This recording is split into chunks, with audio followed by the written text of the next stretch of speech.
Welcome to 99 TV. నేను Priyanka. Jubilee hills ఉప ఎన్నిక ఇప్పుడు కేసీఆర్ రేవంత్లకు సవాల్గా మారింది. ఎందుకంటే ఈ ఉప ఎన్నిక అత్యంత కీలకమైంది.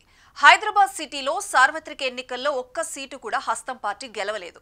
ఫిరాయింపులు అలాగే కంటోన్మెంట్ ఉప ఎన్నిక గెలుపుతో భాగ్యనగరంలో ఊపిరి పోసుకుంటోంది. కంటోన్మెంట్ కోల్పోయిన బీఆర్ఎస్ జూబ్లీ హిల్స్ కూడా పోతే ఆ ఎఫెక్ట్ భారీగా ఉంటుంది. అంతేకాదు ఈ ఇంపాక్ట్ జీహెచ్ఎంసీ ఎన్నికలపై అలాగే స్థానిక ఎన్నికలపై పడుతుంది.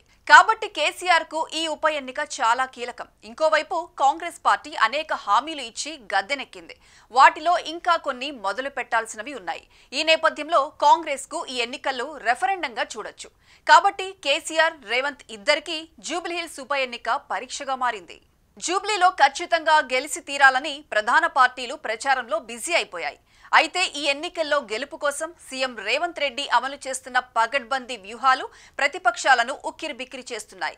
రాజకీయంగా, సామాజికంగా, అభివృద్ధి పరంగా ఎటువంటి అవకాశాన్ని వదలకుండా సీఎం రేవంత్ రెడ్డి కదుపుతున్న పావులు ప్రత్యర్థుల గుండెల్లో గుబులు పుట్టిస్తున్నాయి.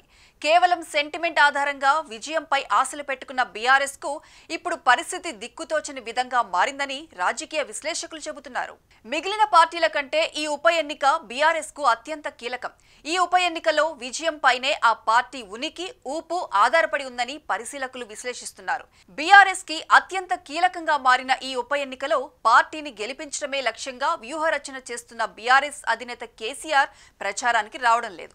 ఆయన ఫామ్ హౌస్ లోనే ఉండి దిశానిర్దేశం చేస్తున్నారు. కేసీఆర్ ఉప ఎన్నికల్లో ఎప్పుడూ ప్రచారం చేయలేదు. సీఎంగా ఉన్నప్పుడు కూడా ఆయన ఉప ఎన్నికలు వస్తే పూర్తిగా తెర వెనుక పాత్రకే ప్రాధాన్యమిస్తారు. నేరుగా రంగంలోకి దిగి ప్రచారం చేయలేదు. గతంలో దుబ్బాకకు ఉప ఎన్నిక జరిగినప్పుడు పరిస్థితి తేడాగా ఉందని, ఒక్క ప్రచార సభలో పాల్గొంటే సెట్ అవుతుందని సంకేతాలు వచ్చినా కేసీఆర్ పట్టించుకోలేదు.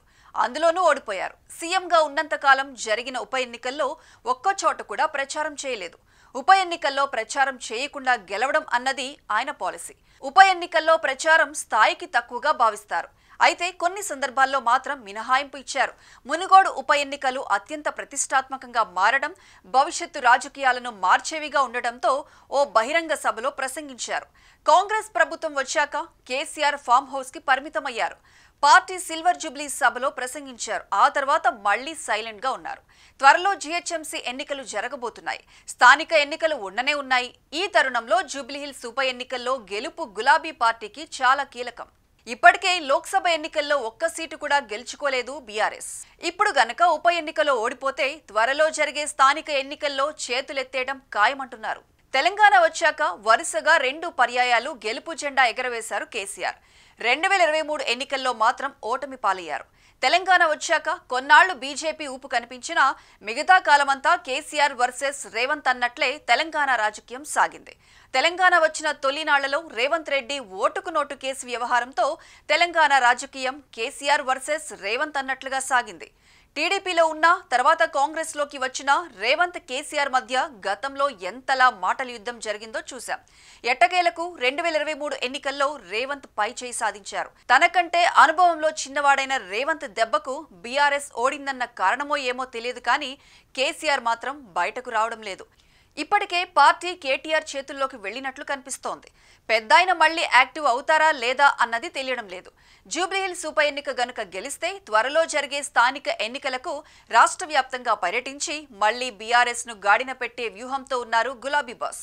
దీంతో జూబ్లీ హిల్స్ ఉప ఎన్నిక కాంగ్రెస్ బీఆర్ఎస్ లకు ప్రతిష్టాత్మకంగా మారిపోయింది. చూడాలి మరి అక్కడి ఓటర్లు ఎవరిని అందలం ఎక్కిస్తారో అన్నది.